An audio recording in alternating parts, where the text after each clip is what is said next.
Alongside Jim Burr and Mike Roberts, our officials, and we are underway here in the SEC on ESPN, and Vandy turns it over, their first trip down court. Boy, and they had the play that they wanted. Very good back cut off of a back screen for Azili, and the pass just too high. Passer didn't get squared up to the rim. Cost Kevin Stallings gets 2 points. You saw the 20-win season for Kevin Stallings ties Roy Skinner for the school record for that many years with that many wins. Kentucky's opening possession off the mark. The hustle for the rebound, won by Jeff Taylor. Tinsley leading the SEC in assists. Here's Azili in and out. Had a good look inside. Terrence Jones with a rebound. I like what Vandy's done to start the game, though. They've tried to go around the rim on the road. That's the key to success. Lamb on a runner. He has played so well at home this year.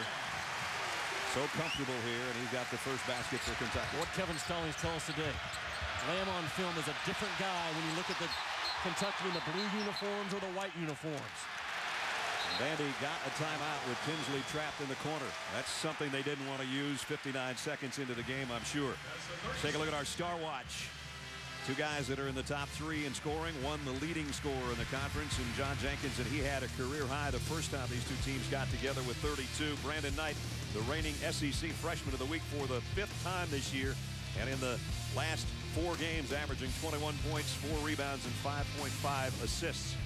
Let's check in with third member of our team, Shannon Spake. Shannon. Well, guys, today at practice, Coach Calipari told his players it's time to man up. You have to give it 100% every time you get on that court. You cannot go through the motions anymore. Now, Coach Calipari told me the key to tonight's game is making that three-point shot difficult for Vanderbilt, specifically for John Jenkins, who had a career-high 32 points and drained 6 three-point shots last time these two teams met. Now, as far as Jenkins, they will have to chase him to stop him. He told me he gets open because he moves. He makes the other team come after him. And he's got Deron Lamb on him right now. He has 84 of the 229 three-pointers that Vanderbilt's hit this year. Lance Goldburn got his own miss and put it in to tie it at 2. Vanderbilt leads the SEC, making over 8 threes per game. But the first 3 trips, Brad, they go inside. Terrence Jones likewise misses his first shot, gets his own board, and puts it back. Kentucky likes to start, especially at home, in a full-court press. I think it kind of triggers their energy level, and it triggers their aggressiveness. Of course, they've had road woes this year, but at home, perfect, as they were a year ago. Foul is on Darius Miller. That's what we're talking about. Clinching the number 2 spot in the East with a win tonight. That's what Vandy would do if they could sweep Kentucky. But if Kentucky wins their last 2 and Georgia drops one, it changes the whole story. If you didn't hear or didn't watch on ESPNU tonight, Florida already hammered Alabama. So the top in the East blasted the top team in the West tonight in Gainesville. Alabama typically doesn't have great offense, and tonight they didn't have great defense. Right.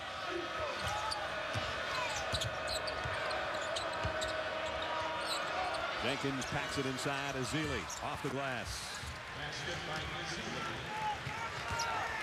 Got a big old set of shoulders on him now, Azili. And Kevin Stallings dialing it up. 4 out of the first 5 possessions. The guys in black are going to the power part of the floor. They won the first game, 81-77. Here's Goldburn tipping it out to Tinsley.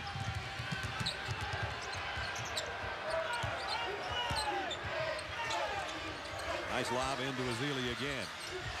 Harrelson or somebody got a hand on it, though, and the Commodores turn it over. Miller pull up 3. And we're going to have up this ball out of bounds. Thought it was going to be Jones over the back.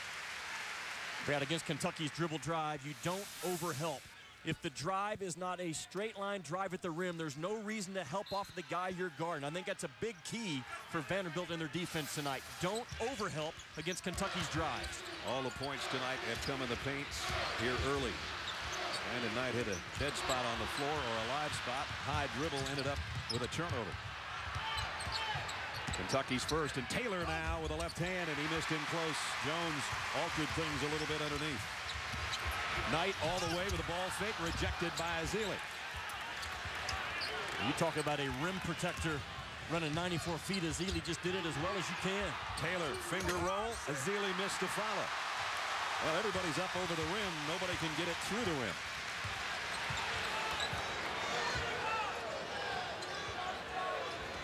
That block by Ezeli puts him one shy of the single-season school record. Harrelson, the only senior on the Kentucky club on senior night, with a drive to the rack. That's really a difficult play to defend, because if you help on Harrelson, it's a simple handoff play for guard in the corner. Simple play, hard to guard. And now Taylor with a bad bounce. Knight with a steal. Brandon Knight leaves it for Land. Because Kevin Stallings has already turned one timeout over out of his pocket, you can't turn one over right now. This is a big possession early in this game to get to the TV timeout. Those two turnovers and subsequent baskets by the Cats have got the crowd alive. Unable to free up Jenkins. Lamb's doing a great job on him here early. Taylor has it knocked out of bounds. 15-34. Number 55, Josh Harrelson, the only senior who was honored here tonight with his parents and his family. And the big fella going to take it around Ezeli for a 4-point lead.